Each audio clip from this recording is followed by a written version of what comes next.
भगवान की महती कृपा से माँ जगदम्बा भवानी के पावन दरबार में श्रीमद् भागवत की भगवान की दिव्य कथा निरंतर आज पंचम दिवस में प्रवेश कर रहे हैं हम और आप। जैसा कि आपने सुना ही है, जन्मांतरे भवेत् पुण्यम तदा भागवतम लभेत। आप सभी जन्म जन्मांतरों से पुण्य अर्जित करे चले आए। जिन श्रोताओं ने जहां से भी बैठ करके कदाचित कार्यक्रम का प्रसारण हो रहा है, जगह जगह लोग बैठ करके भी सुन रहे हैं और अपने घर में बैठे भी मोबाइलों पर लोग कथा का दर्शन, भगवान की कृपा का अनुभव कर रहे हैं। वो सब बड़े ही सद्भाग्यशाली हैं जिन्होंने भगवान की दिव्य कथा भागवत कथा को सम्मान पूर्वक श्रवण करना उचित समझा। इस व्यस्ततम जीवन में कदाचित हमारे पास और सभी कामों के लिए समय निकल जाता है, मिल जाता है। एक भगवान की कथा ही ऐसी है, भगवान की सेवा ही ऐसी है, भगवान का भजन ही ऐसा है जिसके लिए हम समय निकालना ही नहीं चाहते।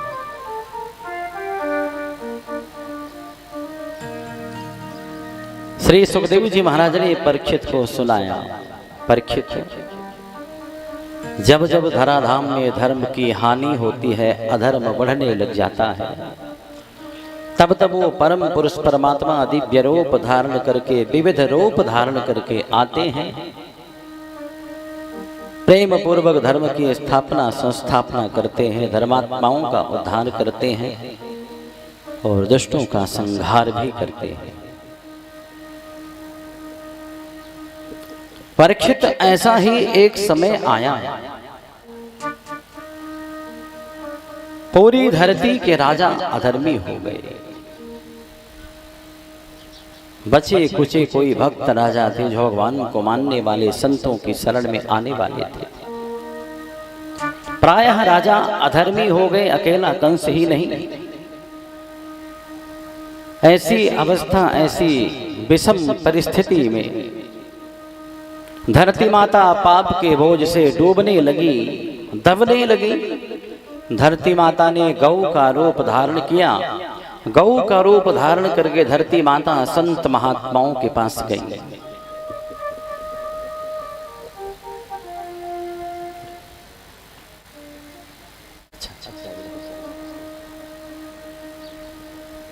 ऐसा मानते हैं समाज की सबसे बड़ी जिम्मेवारी संतों की है। मैं तो कई बार कहता हूं, संत सुधर जाए, संत अगर अपनी राह पर चल पड़े, संत अगर अपने कर्तव्यों का पालन विधिवत करने लग जाए जिम्मेवारी से, तो समाज तो अपने आप ही सही दिशा में चल पड़ेगा। जब भी कोई आपत्ति विपत्ति समाज में आई है, देश में आई है,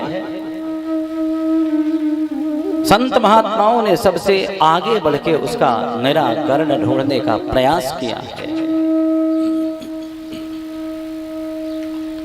जिस समाज में संत जागृत हैं, वो समाज कभी सो ही नहीं सकता, उस समाज का पतन कभी नहीं हो सकता। बस जरूरत है हम संतों को अपनी भारतीय संस्कृति को आगे बढ़ाने की। धरती माता पाप से डूबने लगी, पाप के बोझ तले दबने लगी, तो धरती माता ने धेनु रूप गौ का रूप धारण किया, महात्माओं की शरण में गई। भगवान, अगर ऐसा ही चलता रहा, इसी तरह पाप हमारे ऊपर होता रहा, तो कुछ ही समय में मैं रसातल को चली जाऊंगी, भार सहन नहीं होता। महात्माओं ने कहा, देवी चिंता मत करो, हम साथ हैं तुम्हारे। महात्माओं ने देवताओं को बुलाया, देवताओं से मिलाया। पितामह ब्रह्मा भी आए, भगवान भोलेनाथ को वो बुलाया और सभी तलाशने लगे, बोले भगवान नारायण कहाँ हैं? कोई कहता मुझे तो ऐसा लगता भगवान वैकुंठ में विराजमान होंगे, कोई कहते नहीं नहीं अभी तो क्षीर सागर में होंगे। कोई कहता नहीं वो फलाने वाला मंदिर बहुत बड़ा है, वहां भगवान बैठे होंगे। भगवान शंकर कहते हरि व्यापक सर्वत्र समाना, प्रेमित प्रकट हो ही मैं जाना। अरे सज्जनों, देवताओं, संतों, भगवान का कोई सुनिश्चित स्थान नहीं है। भगवान जहां प्रेम से पुकारो वहीं प्रकट हो जाते हैं। जानना तो ये जरूरी है, पूछना तो ये जरूरी है कि ऐसी कौन सी जगह है जहां भगवान नहीं है। हरि व्यापक सर्वत्र समाना। एक बार भगवान से ही पूछ लिया, भगवान आप कहां रहते हैं? संतों ने मिलकर के पूछा, भगवान आपका निवास कहां है? भगवान ने गदगद वाणी से बताया, सज्जनों, संतों, मेरा कोई सुनिश्चित स्थान नहीं है। ना तो मैं वैकुंठ में ही निवास करता हूं, ना ही मैं क्षीर सागर में होता हूं, और ना ही मैं योगियों के हृदय में ध्यान में होता हूं। बोले महाराज फिर कहां होते हैं? आप कृपा करके बताए तो सही। तो भगवान ने बताया है, नाहं बसामि वैकुंठे योगिनां हृदयेन च, मद्भक्ता यत्र गायन्ति तत्र तिष्ठामि नारद। हे नारद, न मैं वैकुंठ में होता हूँ, न क्षीर सागर में होता हूँ, न योगियों के हृदय में होता हूँ। मेरे भोले भाले भक्त, मेरे प्यारे भक्त जहाँ प्रेम से गाते हैं, संकीर्तन करते, मुझे बुलाते हैं, मैं तो वही होता हूँ, वही प्रकट हो जाता हूँ। जब भी भगवान का संकीर्तन होता है, जब भी भगवान की कथा होती है, कुछ अदृश्य आत्माओं के साथ भगवान स्वयं विराजमान होते हमारे मध्य। इसलिए सदैव आनंद लेना चाहिए। कहते अन्य युगों में उल्टे लटक करके तपस्या करने से, बड़े बड़े यज्ञ आदि करने से जो लाभ नहीं प्राप्त होता था, जो पुण्य फल नहीं मिलता था, वही पुण्य आज कलयुग में हरिनाम संकीर्तन से प्राप्त हो जाता है। इसलिए हरिनाम संकीर्तन तो करना ही चाहिए, बड़े भाव से प्रेम से संकीर्तन करना चाहिए। समस्त देवताओं ने, संतों ने, ब्रह्मा शंकर आदि ने मिलकर के बड़े प्रेम से भगवान नारायण की स्तुति आरंभ की। भगवान हम सभी कष्ट में हैं, आप कृपा करके पधारे। श्री सुखदेव जी महाराज कहते हैं, परीक्षित दिव्य आकाशवाणी हुई, अरे पितामह ब्रह्मा, अरे देवताओं, धरती माता, संतों, धैर्य धारण करो, धैर्य।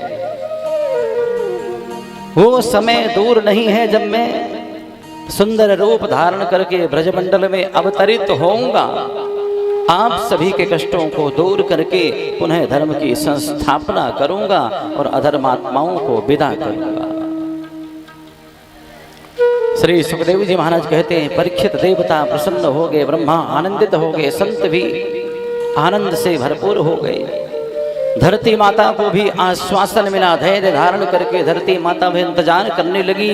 ब्रह्मा जी ने देवताओं को आदेश किया, देवताओं अपने अपने रूप से एक एक रूप प्रकट करो और जा करके पूरे ब्रजमंडल को सजा लो। कहते हैं समस्त देवताओं ने अपने अपने रूपों से अंशावतार धारण किया, एक रूप और प्रगटाया और जाकर के कोई पहाड़ बने, कोई पक्षी बने, कोई पशु बने, कोई गाय बने, कोई वृक्ष बने। कहते हैं पूरे ब्रजमंडल को मंच सजा दिया है, क्योंकि लीला बिहारी कृष्ण आने वाले हैं, तो उनके आने से पहले मंच तो सजना चाहिए। सूर्यवंश में भगवान मर्यादा पुरुषोत्तम राम बन करके आए थे, और इस बार भगवान लीला पुरुषोत्तम, लीला बिहारी बन के आ रहे हैं। तो लीला करने के लिए, मंचन करने के लिए मंच तो चाहिए। ब्रजमंडल में देवताओं ने आकर के 84 कोस के ब्रजमंडल को सजा लिया। भगवान के आने का समय हो रहा है, इंतजार कर रहे हैं। श्री सुखदेव जी महाराज कहते हैं, परीक्षित धीरे धीरे समय आया। कल जैसा कि सायंकालीन प्रसंग में हमने सभी ने सुना, दुष्ट कंस के अत्याचारों से देवकी वसुदेव आदि प्रताड़ित थे। देवकी वसुदेव के 6 पुत्रों को कंस ने मार दिया। 7वें गर्भ में बलराम जी महाराज स्वयं शेष नाग पधारे। बलराम जी महाराज को आते हुए देख करके भगवान भी चिंतित हो गए। योग माया को बुलाया, देवी मामा कंस जन्म लेते ही मार देते हैं, भैया बलराम के बिना हमारी लीला संपन्न नहीं होगी, इसलिए भैया बलराम की रक्षा तो करनी होगी। तुम जाओ माँ देवकी के गर्भ से उन्हें प्रेम पूर्वक लेकर के जाओ, माँ रोहिणी के गर्भ में स्थापित कर दो ताकि भैया बलराम सुरक्षित जन्म ले सके। श्री सुखदेव जी महाराज कहते हैं, परीक्षित योग माया ने भगवान के आदेश का पालन करते हुए बलराम जी को माँ यशोदा के गोकुल में माँ यशोदा की सहेली के रूप में रहती थी रोहिणी, उनके गर्भ में स्थापित कर दिया। भैया बलराम का जन्म हो गया, बड़ा आनंद मनाया गया। और कहते हैं, अष्टम गर्भ में भगवान पधारे। देवकी वसुदेव के सन्मुख भगवान चतुर्भुज रूप में प्रकटे। माता ने निवेदन किया, भगवान बालक बन गए। वसुदेव जी महाराज कन्हैया को लेकर के गोकुल के महल में प्रवेश कर गए। माँ यशोदा ने अभी अभी योग माया इस कन्या को जन्म दिया है। माँ यशोदा के बगल में कन्हैया को सुलाया और योग माया को कन्या को लेकर के कारागार में चले गए। श्री सुखदेव जी महाराज कहते हैं, परीक्षित महाराज नंद बड़े महान मन वाले हैं, बड़ा सुंदर भाव है उनका, भगवान के भक्त हैं, संतों की सेवा करते हैं, ब्राह्मणों का आशीर्वाद नित्य प्रति लेते हैं, गौ दान करते हैं, गौ सेवा करते हैं। पर कहते हैं महाराज नंद 80 वर्ष के हो गए और महारानी यशोदा 85 वर्ष की हो गई, पर अब तक कोई संतान का जन्म नहीं हुआ। कहते हैं एक दिन महाराज नंद ने संत महात्माओं को बुलाया, बोले भगवान 80 वर्ष की उम्र मेरी हो गई, 85 वर्ष की उम्र यशोदा की हो गई, अब तो कोई संतान तो हो ही नहीं। संतों ने कहा महाराज कृपा होगी भगवान की, चिंता मत करो। संतों के आशीर्वचन से, गौ माता की सेवा के प्रभाव से इधर यशोदा भी गर्भवती हो गई। और आपको पता है श्री सुखदेव जी महाराज कहते हैं, परीक्षित महाराज नंद की 2 बहनें हैं। छोटी का नाम है सुनंदा, बड़ी का नाम है नंदा।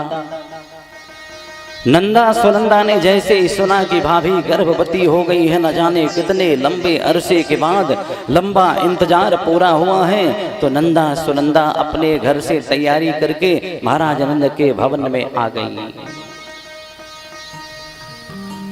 नंदा सुनंदा महाराज नंद की बहन है, यशोदा की ननद है, पर इतना प्रेम है आपस में कि जैसे सुना भाभी यशोदा गर्भवती हो गई हैं, आनंदित होकर के अपना घर छोड़ करके कन्हैया के जन्म तक के लिए आ गई हैं गोकुल में। यशोदा को कोई काम नहीं करने देती, बड़े प्रेम से यशोदा की सेवा शुश्रूषा करती हैं, बड़े प्रेम से आनंद लेती हैं और धीरे धीरे मीठी मीठी लड़ाई करती हैं आपस में। कैसी लड़ाई? बोले जब भी नंदा सुनंदा बैठती हैं आपस में तो नंदा कहती, देख बहन सुनंदा, मैं बड़ी हूँ तो छोटी है, अगर भाभी के घर लाला का जन्म हुआ तो भाभी के गले में जो 9 लाख वाला हार पड़ा है वो तो मैं ही लूंगी। श्री सुखदेव जी महाराज कहते हैं, परीक्षित ये नंदा सुनंदा गरीब नहीं है, बड़े बड़े राजा महाराजाओं के यहाँ, धनाढ्यों के यहाँ विवाह हुआ है, कोई कमी नहीं है, परंतु इतना प्रेम है, आनंद में डूबी रहती, अहरनिश हर पल यही प्रार्थना करती हैं कि भैया नंद के घर भाभी यशोदा के गर्भ से लाला ही जन्म लेना चाहिए, वंश वृद्धि तो होनी ही चाहिए। श्री सुखदेव जी महाराज कहते हैं, परीक्षित जब भी नंदा सुनंदा बैठती हैं, नंदा कहती है नौलखा हार मैं लूंगी, और सुनंदा कहती है देख बहन तू तो बड़ी है, तेरा दिल भी बड़ा है, ये जो भाभी के गले में नौलख वाला हार है, नौलखा हार, वो मैं लूंगी। मीठी मीठी नोक झोंक करती रहती है। धीरे धीरे समय आया, आज रात्रि में ऐसा लगा कि भाभी यशोदा प्रसव पीड़ा में है, उनके पेट में दर्द हो रहा है। सुनंदा नंदा प्रसन्न हो गई, सोचने लगी अब भाभी को जरूर कोई बालक होगा। रात भर जगने का संकल्प कर खड़ी रही, पर आज योग माया ने पूरे ब्रजमंडल की कमान अपने हाथों में संभाल लिया। पूरा ब्रजमंडल सो गया, केवल मुनि जन जग रहे हैं, गौ माता जग रही है। पूरा ब्रजमंडल गहरी नींद में सोया। कब वसुदेव जी महाराज आए, कन्या को लेकर के चले गए, कन्हैया को सुला करके चले गए। प्रातः काल 4 बजे तक यशोदा भी सोती पड़ी रही, नंदा सुनंदा भी सोई पड़ी रही। श्री सुखदेव जी महाराज कहते हैं, परीक्षित जैसे प्रातः काल 4 बजे सुनंदा की नींद खुली, बाबा नंद की छोटी वाली बहन की, सोचने लगी कि मुझे कुछ ऐसा याद आ रहा है, स्मरण आ रहा है कि भाभी यशोदा के गर्भ से कुछ होने वाला था, प्रसव पीड़ा हो रही थी, चल करके देखो तो सही। कहते जैसे सुनंदा ने जाकर के भाभी के कक्ष में प्रवेश किया, देखा बड़ा ही सुंदर नीलमणि सा लाला जन्म लेकर के आनंद प्रदान कर रहा है। मुस्कुराते हुए कन्हैया सामले सरोले श्याम सुंदर माँ यशोदा के बगल में चदरिया ओढ़ करके सोए हुए हैं। जैसे सुनंदा ने देखा उन्मत्त हो गई, आनंदित हो गई। कहते एक हाथ में बेलन लिया, एक हाथ में थाली लिया, बधाई हो बधाई हो बधाई हो। प्रातः काल 4 बजे बधाई हो के धुन गुंजायमान होने लगी। श्री सुखदेव जी महाराज कहते हैं, परीक्षित पूरे महल में जय जयकार होने लगी। चारों ओर से दास दासियां दौड़ने लगे, चारों ओर से ग्वाल बालनियां दौड़ी चली आ रही, ग्वाल दौड़े चले आ रहे हैं। सुनंदा भागी भागी महाराज नंद के पास गई। कहते हैं नंद महाराज के पास सुनंदा जाकर के बोली, भैया बधाई हो, क्योंकि नंद महाराज गौशाला में विराजमान थे। गौ माताओं के पास नंद महाराज विराजमान थे। गौ माताओं से प्रार्थना कर रहे थे कि अपना सेवक तो बुलाई लो कम से कम। आज महाराज नंद के भवन में लाला का जन्म हुआ है। सुनंदा ने जैसे ही जाके कहा, भैया बधाई हो, महाराज नंद ने कहा, बहना किस बात की बधाई? सुनंदा बोली, भैया पहले ये बताओ कि आप मुझे क्या दोगे? महाराज नंद उतावले हो गए, बहन बता तो सही। बोले, भैया पहले बताओ मुझे क्या दोगे? जब आप देने का पक्का वचन दे दोगे तब बताऊंगी। महाराज नंद ने कहा, बहना तू बता तो सही, जो कुछ भी मांगेगी उसका 4 गुना करके मैं तुझे प्रदान कर दूंगा। ये शुभ घड़ी, ये खुशखबरी मुझे सुना तो जल्दी से। जैसे महाराज नंद ने कहा 4 गुना करके दूंगा, सुनंदा उन्मत्त होके आनंदित होके आंखों में आंसू लिए बोलने लगी, भैया गौ माताओं की सेवा के प्रभाव से, संत महात्मा ऋषि मुनियों के आशीर्वाद से, आपके पुण्य प्रताप से हमारे घर में, आपके घर में एक नीलमणि सा बड़ा सुंदर लाला जन्मा है। क्या कहना। महाराज नंद ऐसे आनंदित हो गए। गौशाला से भागे भागे यमुना में गए। कहते 108 डुबकी लगाई, पितरों का नाम लेकर के आनंदित होके दौड़े दौड़े आए। सुंदर पीताम्बरी धारण की, बगलबंदी पहनी, सुंदर सिर में पगड़ी बांधी। कहते मूछन में ताव देते हुए बाबा एक ग्वाल बाल से बोले, महाराज नंद की उम्र है 80 वर्ष और आज महाराज नंद ऐसे सज रहे जैसे 16 साल के हो। बढ़िया पीताम्बरी धारण कर ली, मस्तक पर तिलक लगा लिया। कहते हैं बगलबंदी बांध ली, सिर में पगड़ी बांध ली, मूछन में ताव देते हुए एक ग्वाल बाल से बोले, भैया लाला थोड़ा दर्पण लेके आइयो, थोड़ा शीशा तो दिखा। एक ग्वाल बाल ने ला करके बाबा को शीशा दिखाया। बाबा ने कहा, लाला मैं कैसो लग रहा हूं, कैसा लग रहा हूं मैं? ग्वाल बाल बोले, वाला बाबा एक बात कहूं, आज तो बिल्कुल दूल्हा जैसे लग रहा। महाराज नंद आनंदित हो गए, मैं तो दूल्हा ही हूं, आज मेरे घर लाला हुआ है। भागते भागते महाराज सांडिल्य मुनि के पास गए, ब्राह्मणों को बुलाया, संतों को बुलाया, पूरे ब्रजमंडल में बधाई आनंद लेने के लिए सभी को आमंत्रण भेजवाया। चारों ओर से ब्रजवासी दौड़े चले आ रहे हैं। सांडिल्य मुनि ब्राह्मणों संतों के साथ आए हैं। कहते हैं बड़े प्रेम से कन्हैया का सबने दर्शन किया है और महाराज नंद आज बड़े महान मन वाले हो गए हैं। बड़ा सुंदर उत्सव मनाना आरंभ किया, संत ब्राह्मणों को दान किया है।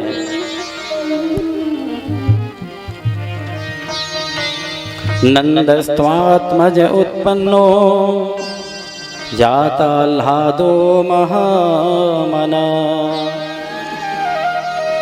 आहूय विप्रान् वेदज्ञान स्नातः सुचिरलंकृत। श्री सुखदेव जी महाराज कहते हैं परीक्षित, नंदस्त्वात्मज उत्पन्नो जाताह्लादो महामन। आज महाराज नंद बड़े महान मन वाले हो गए हैं।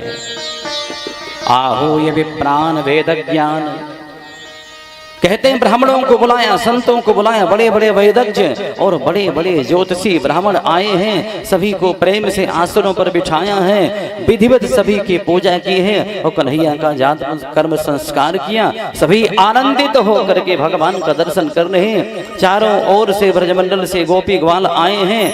कन्हैया को मैया के गोद से उठाया, एक पलने में लिटाया और पलने में लिटा करके वारी वारी से झुलाने लगे और बड़े आनंद से झूम करके गाने लगे। आइए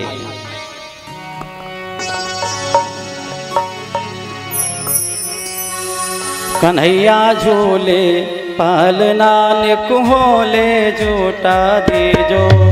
कन्हैया झूले पालना ने कुहोले झूठा दीजो। कन्हैया झूले पालना ने कुहोले झूठा दीजो। फिर लाला झूले पालना ने कुहोले झूठा दीजो। फिर लाला झूले पालना ने कुहोले झूठा दीजो। कुहोले झूठा दीजो, एक धीरे झूठा दीजो। होले झूठा दीजो, होले झूठा दीजो। कन्हैया झूले पालना ने कुहोले झूठा दीजो। कन्हैया झूले पालना ने कुहोले झूठा दीजो। मेरो लाला झूले पालनो ने कुहोले झूठा दीजो। मेरो लाला झूले पालनो ने कुहोले झूठा दीजो।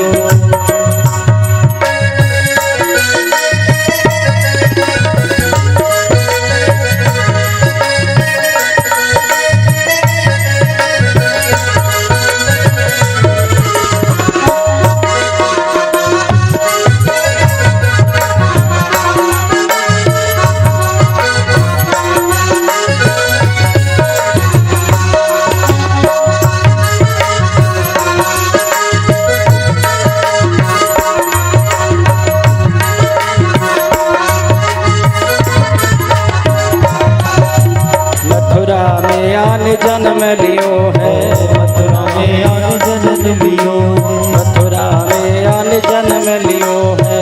मथुरा में आने जन्म लियो है। मथुरा में आने जन्म लियो है। मथुरा में आने जन्म लियो। गोकुल में झूले पालनो ने कुहोले झूठा दीजो। गोकुल में झूले पालनो ने कुहोले झूठा दीजो। कुहोले झूठा दीजो, निक धीरे झूठा दीजो। होले झूठा दीजो, होले झूठा दीजो। कन्हैया झूले पालना ने कुहोले झूठा दीजो। कन्हैया झूले पालना ने कुहोले झूठा दीजो।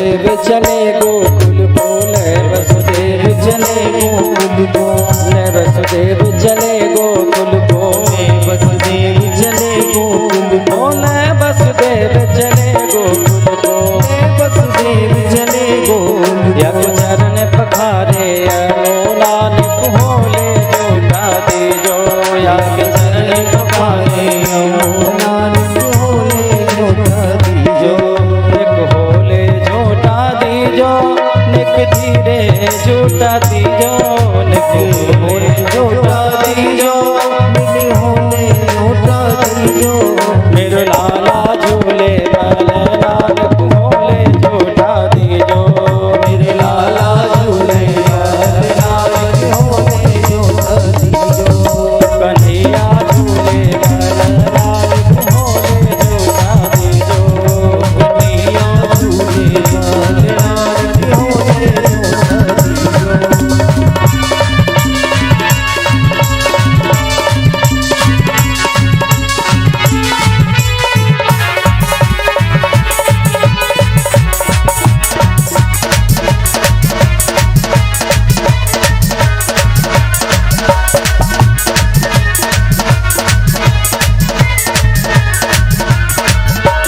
काहे कोया को बनो रे पालनो काहे कोया को बनो पालनो काहे कोया को बनो रे पालनो काहे कोया को बनो पालनो काहे तो लागो फूल लाल होले जोटा दी जो काहे को लागो फूल लाल होले जोटा दी जो लाला होले पालनो होले जोटा दी जो लाला झूले माल गोरी होले जोटा दी जो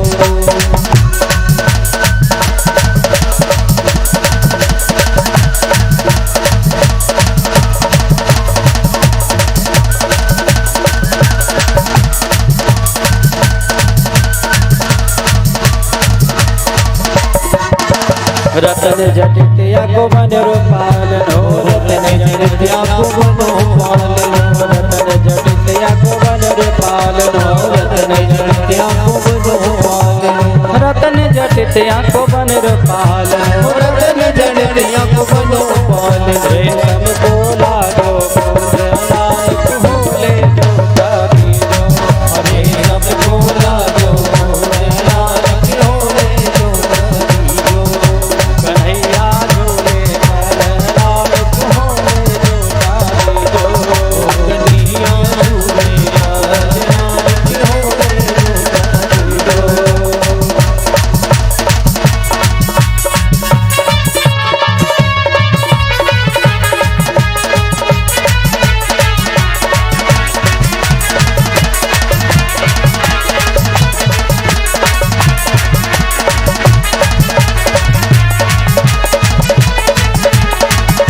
चंद्र सखी भजबाल कृष्ण छवि चंद्र सखी भजबाल कृष्ण चंद्र सखी लखीबाल कृष्ण छवि चंद्र सखी भजबाल कृष्ण छवि नंद महर शुक्ल है लाल होले जोटा दी जो नंद महर शुक्ल है लाल होले जोटा दी जो निक होले जोटा दी जो निक धीरे जोटा दी जो निक होले जोटा दी जो निक होले जोटा दी जो मेरो लाला झूले बल नानक होले जोटा दी जो मेरो लाला झूले बल नानक होले जोटा दी जो कन्हैया झूले बल नानक होले जोटा दी जो कन्हैया झूले बल नानक होले जोटा दी जो मेरो लाला झूले बल नानक होले जोटा दी जो मेरो लाला झूले बल नानक होले जोटा बिहारी भगवान की जय बोले बाल कृष्ण लाल की। श्री सुखदेव जी महाराज कहते हैं परीक्षित बड़ा सुंदर जन्मोत्सव मनाया समस्त ब्रजवासियों ने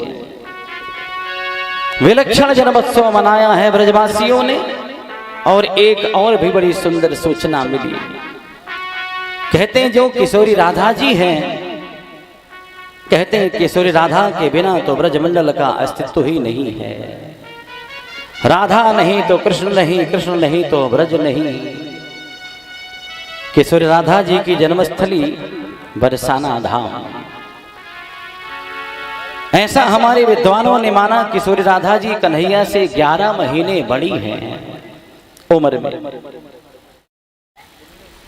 किशोरी राधा जी का जन्म हो गया प्रदा वृषभानु माता कीर्ति।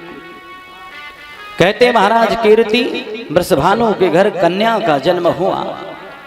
किशोरी राधा जी बड़ी सुंदर है, बड़ी विलक्षण मूर्ति है उनकी। रूप की तो राशि है, इतनी सुंदर है, विलक्षण रूप है कि देख करके आनंदित हो जाते हैं सभी। पर संयोग देखिए, महाराज वृषभानु के घर पुत्री का जन्म हुआ, कन्या का जन्म हुआ, लेकिन आंख बंद है, आंख नहीं खुलती। किशोरी राधा जी आंखें नहीं खोलती, आंखें बंद करके रखती हैं। बड़े बड़े वैद्यों को बुला लिया, डॉक्टरों को बुला लिया, सभी ने आकर के देखा, सभी ने बोल दिया कि आंख इसकी नहीं खुलेगी। मुझे ऐसा लगता है भगवान ने इसे आंख नहीं दिया। महाराज वृषभानु बड़े चिंतित, बड़े दुखी हुए, कहने लगे कि परमात्मा ने कृपा करके सुंदर कन्या को जन्म तो दिया, पर बेचारी को आंख नहीं मिली, आंख विहीन है, नेत्र नहीं है। किशोरी राधा जी के जन्म के पूरे 11 महीने हो चुके थे। मां कीर्ति अपनी गोद में लेकर के दुग्धपान करा रही थी किशोरी राधा को।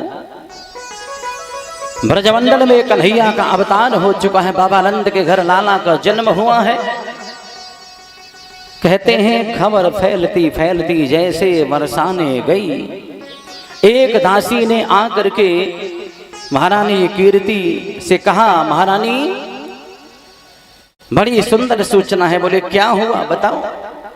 बोले महाराज नंद के घर लाला का जन्म हुआ है। जैसे ही किशोरी राधा जी की कान में ध्वनि गई, तुरंत कमलवत नेत्र खुल गए, आंखें खुल गई। ये चमत्कार देख करके महाराज वृषभानु, महारानी कीर्ति, समस्त बरसाने धाम वाले आनंदित हो गए। और आज सभी ने इकट्ठे होकर के संकल्प कर लिया कि कन्हैया के जन्म की सूचना सुनते किशोरी की आंखें खुल गई कमलवत। तो हमने सबने ऐसा मन में ठान लिया है कि अपनी किशोरी राधा का विवाह कन्हैया से ही रचाएंगे। महाराज वृषभानु ने कहा, देवी सुंदर सुंदर भेंट पूजा की वस्तुएं लो, सुंदर उपहार लेकर के अपनी समस्त सखियों को, ग्वालिनियों को साथ लो और लेकर के महाराज नंद के भवन में जाओ और प्रेम से बधाई दे करके और बधाई ले करके आओ। कहते हैं समस्त बरसाने की गोपियां सज धज करके सुंदर श्रृंगार करके चलती हैं। श्री सुखदेव जी महाराज ने इनके दर्शन किया है। श्री सुखदेव जी महाराज ने दर्शन करके सुंदर बताया है।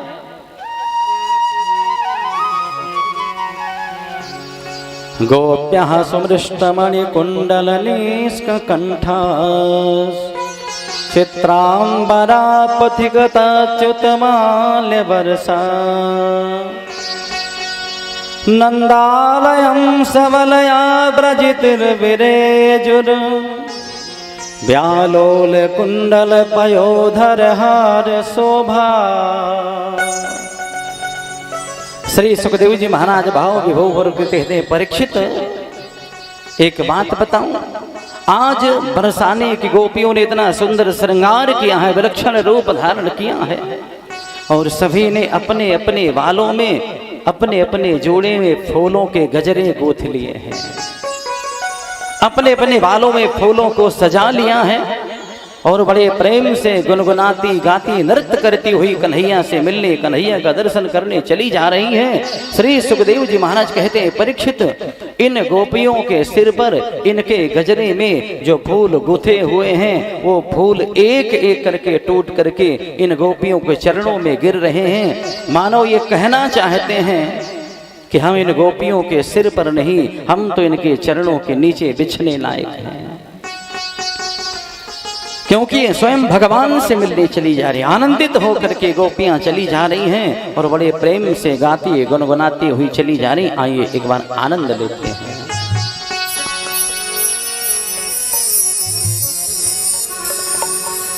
लाला जन्म सुनी आई, यशोदा मैया ले लो बधाई। लाला जन्म सुनी आई, यशोदा मैया ले लो बधाई। लाला जन्म सुनी आई, यशोदा मैया ले लो बधाई। लाला जन्म सुनी आई, यशोदा मैया ले लो बधाई। लाला जन्म सुनी आई, यशोदा मैया ले लो बधाई। ऐसे नहीं भाई, अकेले हमारे तुलाराम जी नृत्य करते हैं। भगवान के जन्म में 2 ठुमके तो सभी को लगाने ही चाहिए। तो क्यों ना सभी एक बार अपनी अपनी जगह खड़े हो जाएं और धीरे से खड़े होकर के आनंदित होकर के, क्योंकि अकेले खड़े होते हैं तो लज्जा वज्जा भी आती, थोड़ी शर्म वरम भी आती है। इसलिए कौन स्त्री कौन पुरुष सभी एक साथ खड़े होकर के प्रेम पूर्वक भगवान के जन्मोत्सव में सम्मिलित होकर के आनंद लेंगे। आइए प्रेम से।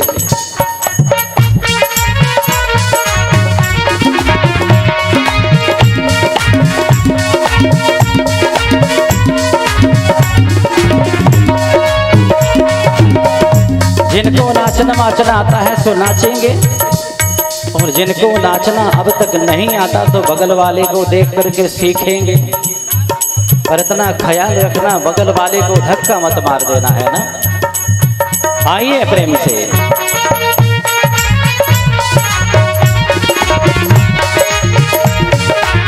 लाला जन्म सुनी आई, यशोदा मैया ले लो बधाई।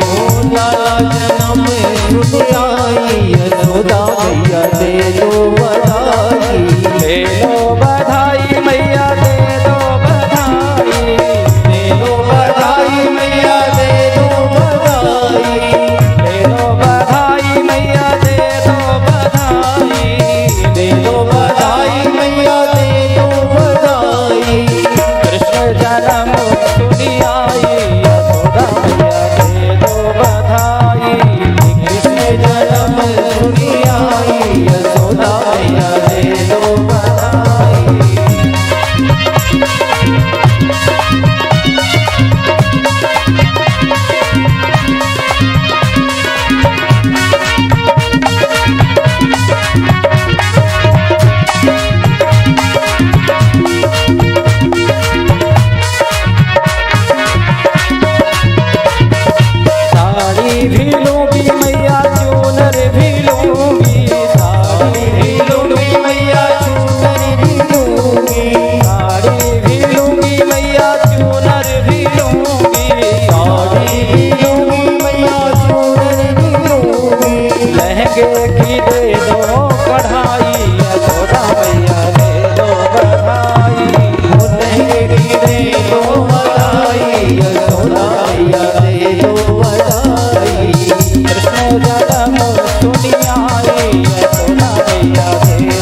चंद्र सखी भज बाली कृष्ण छवि, चंद्र सखी भज बाली कृष्ण छवि, चंद्र सखी भज बाली कृष्ण छवि, चंद्र सखी भज बाली कृष्ण छवि। जी भर के लूंगी बधाई, यशोदा मैया दे दो बधाई, जी भर के लूंगी बधाई, यशोदा मैया दे दो बधाई, दे दो बधाई मैया दे दो बधाई, दे दो बधाई मैया दे दो बधाई। लाला जन्म सुनी आई, यशोदा मैया दे दो बधाई, लाला जन्म सुनी आई, यशोदा मैया दे दो बधाई, लाला जन्म सुनी आई, यशोदा मैया दे दो बधाई, लाला जन्म सुनी आई, यशोदा मैया दे दो बधाई, कृष्ण जन्म सुनी आई, यशोदा मैया दे दो बधाई, कृष्ण जन्म सुनी आई, यशोदा मैया दे दो बधाई, यशोदा मैया दे दो बधाई, यशोदा मैया दे दो बधाई, यशोदा मैया दे दो बधाई। बोले बाल कृष्ण लाल की जय, जय जय श्री राधे। श्री सुखदेव जी महाराज कहते हैं, परीक्षित बड़ा विलक्षण जयोत्सव मनाया गया कन्हैया का। पूरे ब्रजमंडल के गोपी ग्वाल आए हैं और बड़े प्रेम से धूमधाम से गले में हाथ डाल डाल करके, हाथ पकड़ पकड़ के बड़े आनंदित होकर के मक्खन मिश्री खिलाते हैं, लड्डू खिलाते हैं, पेड़ा खिलाते हैं, एक दूसरे के ऊपर हल्दी दही आदि घोल करके डालते हैं, उन्मत्त होकर नृत्य करते हैं, क्योंकि इतने दिनों के बाद कन्हैया का जन्म हुआ है।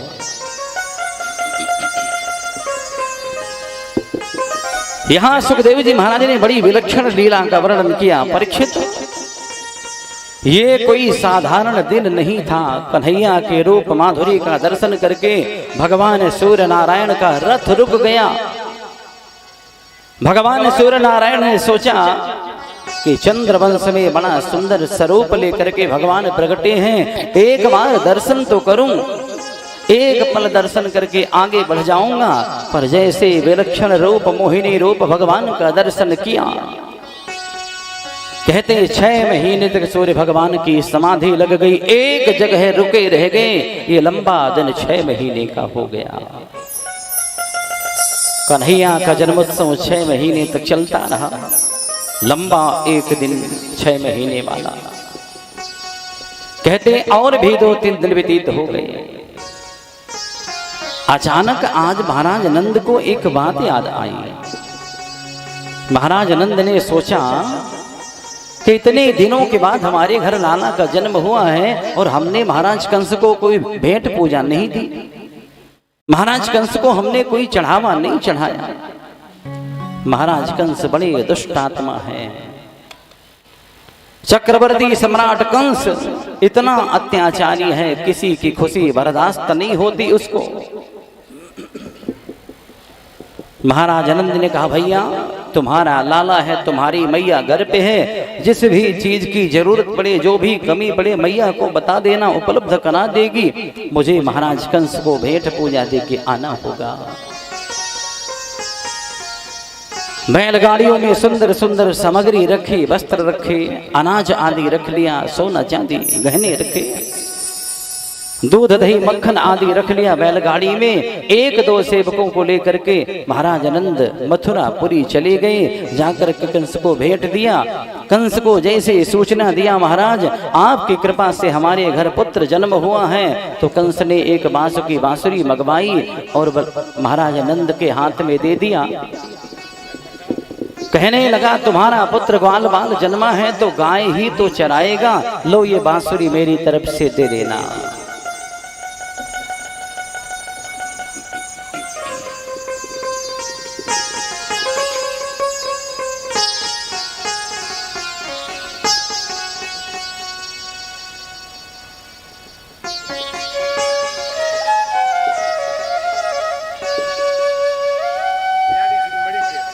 अच्छा, एक बात बताऊं आपको, ये जिन्होंने अब तक माला नहीं पहना ये सावधान हो जाएं, पर आपने तो पहना दी है। अगर धोखे से भी कोई मुझे माला पहना दे,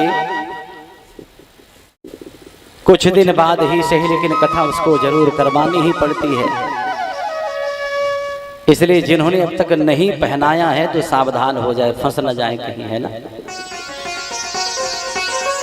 बेमाला पहना दिए तो कहीं न कहीं बंध जाओगे और एक न एक दिन कथा जरूर करवाओगे फिर, है ना। तो सावधानी तो बरतनी चाहिए।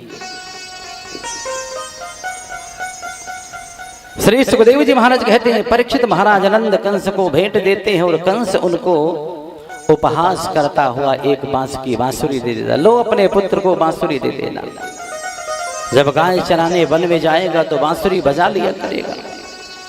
महाराज आनंद वहां से वसुदेव देवकी से मिलते हुए आने का विचार करते हैं। जैसे ही वसुदेव जी महाराज से नंद जी मिले, वसुदेव जी ने कान में एक बात कही, महाराज आजकल बच्चों के ऊपर राक्षस बड़े आक्रमण कर रहे हैं।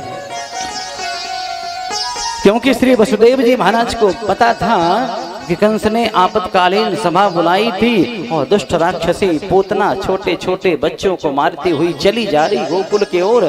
कहीं ऐसा न हो कि हमारे कन्हैया का कोई अनिष्ट हो जाए। वसुदेव जी ने कहा, भगवान आपको ज्यादा देर मथुरापुरी में ठहरना नहीं चाहिए, आपके घर बड़े बड़े मेहमान आए होंगे तो उनके स्वागत के लिए आपको जाना चाहिए। महाराज आनंद जल्दी जल्दी चले गए। कहते महाराज दौड़े दौड़े चले आ रहे हैं, उससे पहले एक घटना घट गई। अभी कन्हैया 6 दिन के भी पूरे नहीं हुए हैं। बड़ा सुंदर धूमधाम से जन्मोत्सव मनाया जा रहा था। पूतना नाम की राक्षसी सुंदर सोढ़ा श्रृंगार करके चली आ रही है। हजारों ग्वाल बाल कन्हैया को बीच में पलना में पौढ़ा करके जन्मोत्सव मना रहे थे। मैया यशोदा ने कहा, लाला कन्हैया थक गया होगा पलना झूलते झूलते, मैं ले जाके थोड़ा कक्ष में सुला देती हूँ। मैया ने कन्हैया के पलने को उठाया, ले जाके एक कक्ष में एक कमरे में सुला दिया। कहते हजारों ग्वाल बाल नृत्य कर रहे थे, आनंदित हो रहे थे। सामने से एक देवी जी आई, बड़ा सुंदर स्वरूप है, बड़ा सुंदर श्रृंगार किया हुआ है, विलक्षण साड़ी पहन करके घूंघट करके चली आ रही है। लंबा सा घूंघट निकाल करके सुंदर साड़ी पहन करके सुंदर महंगे महंगे जेवर गहने पहन करके चली आ रही थी पूतना।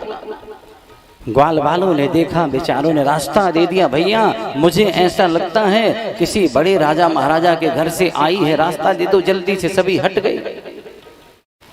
श्री सुखदेव जी महाराज कहते हैं, परीक्षित पूतना नाम की राक्षसी सीधे अंदर चली गई और उसी कक्ष में प्रवेश कर गई जहां कन्हैया विराजमान थे।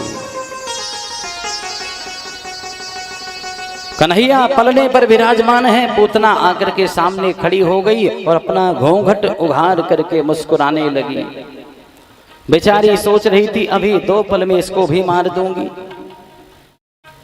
न जाने कितने बालकों को पूतना ने अब से पहले मारा है और उसी विधि से कन्हैया को मारने चली आई हैं। कहते अपने आंचल में जहर लगा करके आती हैं, बालकों को दूध पिलाती हैं, एक पल में जहर पीते मृत्यु हो जाती है। जैसे पूतना ने आकर के अपना घूंघट खोला, श्री सुखदेव जी महाराज कहते हैं, परीक्षित कन्हैया के दोनों नेत्र दोनों आंखें बंद हो गई। महाराज परीक्षित बोले, गुरुदेव भगवान की आंखें भगवान के नेत्र बंद क्यों हुए, क्या हुआ ऐसा? श्री सुखदेव जी महाराज कहते हैं, परीक्षित, संतों ने अलग अलग भाव प्रकट किए हैं। एक संत ने कहा, बोले भगवान की दाहिने नेत्र में सूर्य हैं, बाएं नेत्र में चंद्र हैं। सूर्य चंद्रमा ने सोचा, देखो ये हमारे लीला बिहारी प्रेम बिहारी भगवान हैं, इनको तो पूरा जगत प्रेम करेगा, पर ये दुष्टा पूतना इन्हें जहर पिलाने आई है। मन में ग्लानि हुई, सो नेत्र बंद हो गए, सूर्य चंद्रमा छुप गए। एक संत ने कहा, बिल्कुल ऐसा नहीं है। भगवान ने आंखें बंद करके भगवान भोलेनाथ का ध्यान किया, बाबा मैंने कभी जहर वहर तो पिया नहीं है, और आपने समुद्र मंथन के समय जहर का पान किया था, विष पीने की आपकी आदत है, आप आकर के मेरे कंठ में विराजमान हो जाएं। अभी अभी मौसी पूतना मुझे अपने आंचल से लगाई, दुग्धपान कराएगी, तो दूध मैं पी लूंगा और जहर को आप संभाल लेना। एक संत ने और भाव प्रकट किया, बोले ऐसा नहीं था। कन्हैया के नेत्र इसलिए बंद हुए कि भगवान अपनी आंखों को बंद करके ध्यान करके देख रहे हैं कि पूतना आई है मुझे मारने, पर एक मां जैसा रोल करेगी, मां जैसा अभिनय करेगी, मुझे उठा करके गोद में लिटाएगी, आंचल से लगाएगी, एक मां जैसा अभिनय भी करेगी, पर इसे मुक्ति तो देनी ही पड़ेगी, क्योंकि भगवान का अपना वचन है, सन्मुख होय जीव मोहि जबहि, जन्म कोटि अघनासई तबहि। जन्म जन्मांतरों के पाप तभी कट मिट जाते हैं जब भगवान के सन्मुख हम चले जाते हैं। श्री सुखदेव जी महाराज कहते हैं, परीक्षित, भगवान ने सोचा मां जैसा अभिनय करने वाली पूतना को मोक्ष गति तो देनी पड़ेगी, देखें कौन सी गति देना चाहिए इसे। इतना सोचते सोचते पूतना आकर के सामने खड़ी हुई कन्हैया के पास में बैठ गई, गोद में उठा करके कन्हैया को लिटा लिया और धीरे से आंचल में लगाया, अपना दुग्ध पान कराने के लिए। बड़ा भयानक जहर लगा करके आंचलों में आई है। अब से पहले जितने बालकों को आंचल से लगाया, एक पल में मृत्यु हो गई। सोच रही अभी अभी इसकी भी मृत्यु हो जाएगी। जैसे कन्हैया को आंचल से लगाया, कन्हैया ने बढ़िया अच्छे से पकड़ लिया पूतना को, बड़े प्रेम से भगवान दुग्धपान करने लगे। पूतना सोचने लगी कि अब से पहले जितने बालकों को मैंने मारने का प्रयास किया, एक पल में मृत्यु हो गई, ऐसा हलाहल विष है ये, और ये तो विलक्षण बालक, इसकी मृत्यु क्यों नहीं होती। कन्हैया बड़े वेग से दुग्धपान करने लगे और दूध पीते पीते भगवान ने दुग्धपान के माध्यम से पूतना के प्राणों को खींचना आरंभ किया, श्वासों को खींचना आरंभ किया। जैसे भगवान ने पूतना के प्राणों को खींचना आरंभ किया, दम घुटने लगा, श्वास रुकने लगी, भयभीत हो गई। अरे बालक मुझे छोड़ो। श्री सुखदेव जी महाराज कहते हैं, परीक्षित, पूतना कहती सा मुंच मुंचालबित प्रभासिणी, अरे बालक मुझे छोड़ो, मुझे तुम्हें दूध नहीं पिलाना है। कहते नन्हे से कन्हैया पूतना की गोद में बैठे हैं, पूतना के शरीर से लिपटे हुए हैं, और कन्हैया ने धीरे से कहा, मौसी जी, हम जिसे पकड़ते हैं ठिकाने लगा के ही छोड़ते हैं, अब हम छोड़ने वाले नहीं हैं इसे। भयभीत हो गई पूतना, अरे राम नाम देखो तो सही, ये छोटा सा बालक बोलता भी है, कोई साधारण बालक नहीं है, मुझे तो लगता है महाराज कंस को मारने वाला यही है। कन्हैया का कंठ दबाने लगी, फिर भी जब कुछ नहीं हुआ, विशाल रूप धारण करके राक्षसी अनंत आकाश में उड़ी। अब भी भगवान पूतना के हृदय से लिपटे रहे, जब तक पूतना के प्राण नहीं निकल गए भगवान ने नहीं छोड़ा। प्राणांत हो गया, भगवान हृदय से लिपटे हैं, जमीन पर धड़ाम से गिरी। श्री सुखदेव जी महाराज कहते हैं, परीक्षित, अब तक पूतना कन्हैया को मारने के लिए जब आई,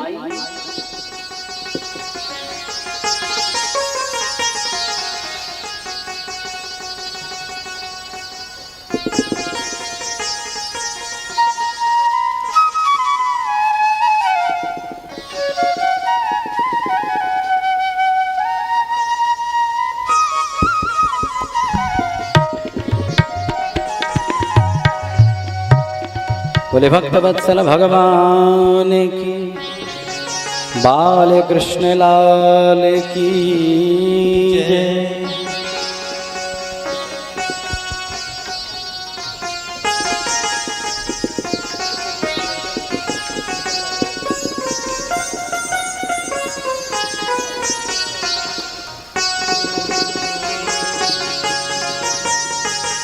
जब पूतना भगवान को मारने के निमित्त आई थी, बड़ा सुंदर जन्मोत्सव मनाया जा रहा था।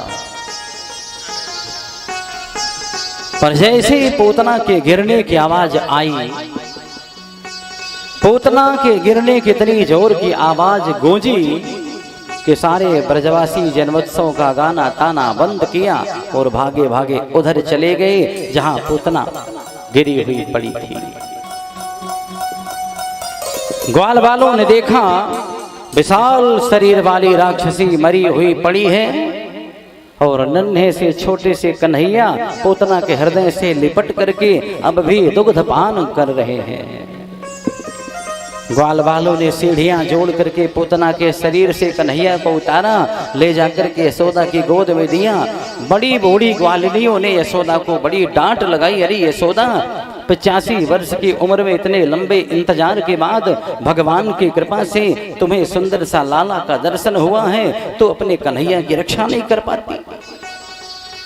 यशोदा के नेत्र सजल हो गए। आज मुझे क्षमा कर दो आप सभी, आज के बाद मैं अपने कन्हैया को एक पल भी अपने हृदय से अलग नहीं करूंगी। बड़ी बूढ़ी माताओं ने कहा लाला को राक्षसी ने स्पर्श कर लिया है, राक्षसी पूतना ने छू दिया है, इसलिए इसका शुद्धिकरण तो करना पड़ेगा। कहते हैं गाय के दूध से, घी से, दही से, शहद से, शक्कर से, गोमूत्र से, गोबर से, गंगा जल से अनेकों प्रकार से भगवान को स्नान कराया और बड़े आनंद से स्नान करा करके वस्त्र पहनाए और गौ माता के पास ले जाके बैठी। गौ माता की पूंछ पकड़ के कन्हैया के नजर उतारने लगी। श्री सुखदेव जी महाराज कहते हैं परीक्षित इन ब्रजवासियों के भाग्य का दर्शन करो। जगत का रचयिता, जगदाधार, जगत नियंता, वेदांत प्रतिपाद्य परमात्मा कृष्ण इनकी गोद में ऐसे सिमट करके पड़े हैं जैसे एक साधारण सा ही बालक हो। बड़ा विलक्षण स्वरूप भगवान ने प्रकट किया। महाराज नंद आए। जैसे महाराज नंद को पता चला कि मेरे पुत्र कन्हैया को मारने के लिए एक पूतना नाम की राक्षसी आई थी, महाराज नंद ने सैनिकों की संख्या बढ़ा दी सुरक्षा के लिए और पूतना के शरीर का अंतिम संस्कार करने का आदेश किया। कहते एक बड़ी विशाल चिता बनाई गई और राक्षसी पूतना के शरीर को हजारों लोगों ने मिलकर के उठा करके चिता पर लटाया और जैसे आग लगाई परीक्षित तो पूरे ब्रजमंडल में सुगंधी फैल गई। महाराज परीक्षित मग्न हो गए। भगवान बस इतना ही बता दीजिए कि दुष्ट पूतना हमारे प्रभु को मारने आई थी।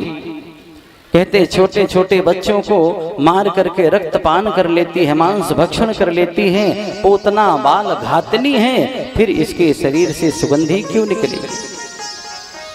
श्री सुखदेव जी महाराज कहते हैं परीक्षित बस इतना ही समझ लो कि जिस शरीर को जिसे भगवान छू लेते हैं उसके जीवन में सुगंधी ही सुगंधी फैल जाती है। जीवन में प्रयास करना चाहिए कि एक बार भगवान के चरण शरण की कृपा हम पर भी हो जाए। ब्रजवासी बड़े आनंदित हैं, कन्हैया की सेवा में लगे रहते, कन्हैया की शुश्रूषा में लगे रहते, सुरक्षा में लगे रहते हैं। श्री सुखदेव जी महाराज कहते हैं परीक्षित जिस दिन से कन्हैया का जन्म हुआ है हजारों ग्वाल बाल कन्हैया के पास ही रहते हैं। रात में यशोदा के भवन में सो जाते हैं, प्रातः काल वही जग जाते हैं। यशोदा के भवन में ही भोजन होता है और वही प्रेम से खेलते हैं कन्हैया के साथ। कहते कन्हैया धीरे धीरे बड़े हो रहे हैं। आज हमारे प्रभु 108 दिन के पूरे हो गए। जैसे 108 दिन के पूरे हुए कन्हैया ने आज एक बड़ी सुंदर लीला की। पलने में पौढ़ाए हुए कन्हैया को ग्वाल बालों ने देखा कि भगवान लेटे लेटे अपने आप करवट बदल गए। ये ब्रजवासी ग्वाल बाल कोई न कोई बहाना ढूंढते रहते मैया के पास आए। मैया एक बात कहूँ, आज हमारे कन्हैया ने अपने आप करवट बदल लिया है, इसलिए कुछ न कुछ बढ़िया भोजन बनना चाहिए। देवी यशोदा ने पूरे ब्रजमंडल में अपने रिश्तेदारों को, ग्वाल बालों को आमंत्रण भेजा, निमंत्रण भेजा। आज सभी अपने अपने घरों के काम की छुट्टी कर दो, सभी प्रेम से आओ, हमारे महल में भोजन बनेगा, सभी मिलजुल करके बनाएंगे, प्रेम से पाएंगे। श्री सुखदेव जी महाराज कहते, परीक्षित सारे ब्रजवासी आए हैं, ग्वाल बाल आए हैं, दूध दही मक्खन आदि से भरी हुई बैलगाड़ियों को ला करके खड़ा कर दिया। हजारों की संख्या में ग्वाल बाल माँ यशोदा के भवन में हैं, सभी काम धाम में लगे हैं। यशोदा भी व्यथित हो रही थी, काम में बिजी हो रही थी। श्री सुखदेव जी महाराज कहते हैं, परीक्षित आज महारानी यशोदा ने, नंदरानी ने छोटे से कन्हैया का जो पलना था उसे ले जाकर के एक बैलगाड़ी के नीचे छाया में रख दिया। घर में आए मेहमानों की सेवा में लग गई। एक राक्षस ने देखा, कंस का भेजा हुआ राक्षस, उसने देखा कन्हैया अकेला सो रहा, छोटे छोटे ग्वाल बाल खेल रहे हैं, बड़ा सुंदर अवसर है इसको मृत्यु के घाट उतारने का। कहते हैं जिस बैलगाड़ी के नीचे कन्हैया का पलना रखा था, उसी बैलगाड़ी में चढ़ करके जोर से झटका देने लगा, दबाने लगा। श्री सुखदेव जी महाराज कहते हैं, परीक्षित लीला बिहारी भगवान ने अपने नन्हे नन्हे चरणों से ऐसा प्रहार किया, बैलगाड़ी अनंत आकाश में उड़ी, उल्टी होकर के गिरी। कहते हैं बैलगाड़ी भी चकनाचूर हो गई और उसके नीचे दब करके एक बड़ा विशाल धारी, शरीरधारी काला काला राक्षस भी मर गया। ब्रजवासियों ने दौड़ करके देखा, बैलगाड़ी को उठा करके देखा, बैलगाड़ी के नीचे दब करके एक बड़ा विशाल राक्षस मर चुका है। बोले महाराज ये कौन है? बोले ये सकट के नीचे दब करके मरा है, इसलिए सकटासुर नाम इसका रखो और इसका भी अंतिम संस्कार कर दो।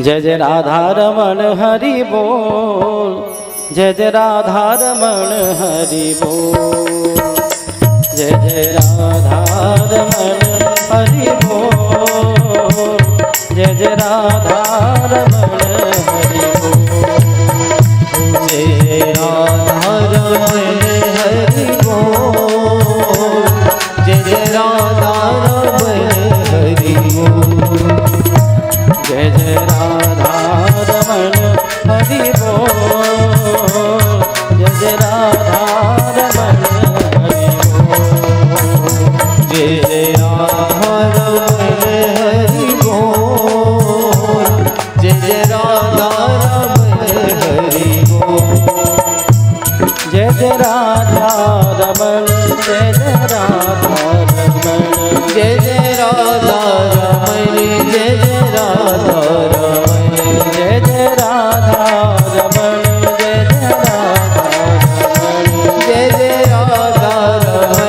जय जय राधा रमण, जय जय राधा रमण, जय जय राधा रमण हरि बोल, जय जय राधा रमण हरि बोल।